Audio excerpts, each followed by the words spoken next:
Set an example. તમારી જિંદગીને ઉદાહરણ રૂપ બનાવો. Always what we people are doing, we are giving examples. Don't give examples. Live life like a lion, like a tiger. જીવન એવું અદ્ભુત જીવો કે તમારું જીવન જ બોલે.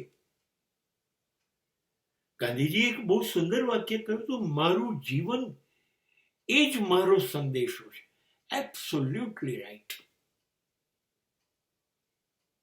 એનું જીવન જ સંદેશો છે. કરોડો રૂપિયાનો બેરિસ્ટર વકીલાત છોડી દે છે સત્યાગ્રહ માટે, લોક કલ્યાણ માટે. પોતાના સંતાનોનું ધ્યાન નથી આપતો, મિલકતો કશાનું ધ્યાન નથી આપતો. એટલી સાદગી કે એક કે બે કપડા ઉપર, અને એ કપડા પણ પોતે વણવાના, પોતાના ચપ્પલ પણ પોતે બનાવતા. ખાવાનામાં બિલકુલ ભાજી, રોટલી, બકરીનું દૂધ. હવે ઇંગ્લેન્ડ રિટર્ન બેરિસ્ટર હતા અને કોઈ કકાટ નહીં. અંગ્રેજો કહે કે આ ખોટું છે, જેલમાં જાઓ. હા, જેલમાં જઈએ.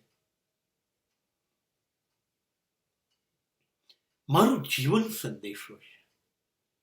અને પછી જ્યારે હું સાબરમતી આશ્રમ જોવા ગયો હતો, ત્યારે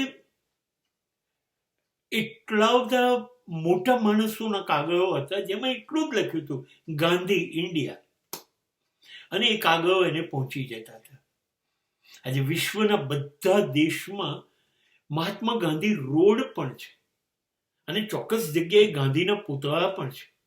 ભારતમાં તો હોય, આપણા રાષ્ટ્રપિતા છે. અને જુઓ, રાષ્ટ્રે શ્વાસ શેનાથી લેવાશે? નાણું. તો દરેક ચલણ ઉપર સ્થાન ગાંધીને આપ્યું. એ રાષ્ટ્રપતિ ન બન્યા, વડાપ્રધાન ન બન્યા, નહીં.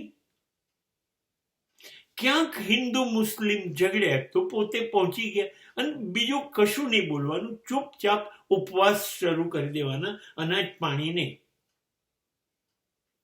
લોકો એનું કેમ માનતા થયા? કે લોકોએ જોયું કે એ જે કહે છે એ જ કરે છે, એ જ કરે છે.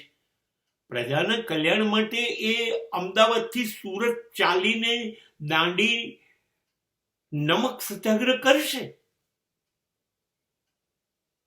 એ કલકત્તા જઈને પુષ્કળ ઉપવાસો કરશે કે હિન્દુ મુસ્લિમ ઝઘડવાનું નહીં.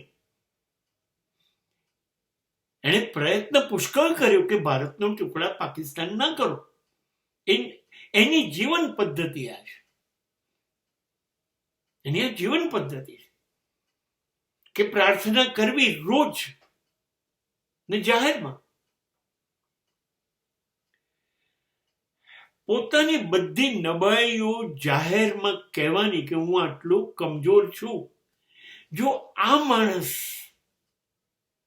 પોતાની જિંદગી જ એવી જીવ્યા કે ઉદાહરણ બની ગઈ બીજા લોકો માટે. લોકો એ રસ્તે ચાલે ના ચાલે એ લોકોની વાત છે, એણે તો શ્રેષ્ઠતમ કામ કર્યું. એવું એક ઉદાહરણ વિવેકાનંદ લો, એવું જ એક ઉદાહરણ ભગતસિંહ લો. સાહેબ, 21 વર્ષમાં મને અંગ્રેજો ના જોઈએ આ દેશમાં, મારા દેશમાં, અને બોમ્બ નાખવો અને અંગ્રેજો ભાગી જવા જોઈએ. ના ભાગ્યા. હા, તો હું પકડાઈ ગયો, મને મારી કાઢો, તો મરી ગયો. હવે આજે વર્ષો વીતી જાય તો એક નવી પેઢી માટે ઉદાહરણ ભગતસિંહ છે કે વિવેકાનંદ છે. તો જિંદગી તમે જે જીવી કાઢો એ એવી જીવી કાઢો, લોકોને તમારે કહેવું ના પડે કે આમ કરો. તમારે કહેવું ના પડે. તમને જોઈને લોકો અનુસરવા માંડે.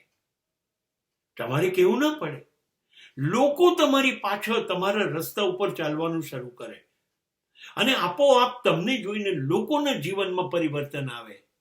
એ કહેવાય સેટ એન એક્ઝામ્પલ. શ્રેષ્ઠ રસ્તો છે પ્રજાને માર્ગદર્શન આપવાનો.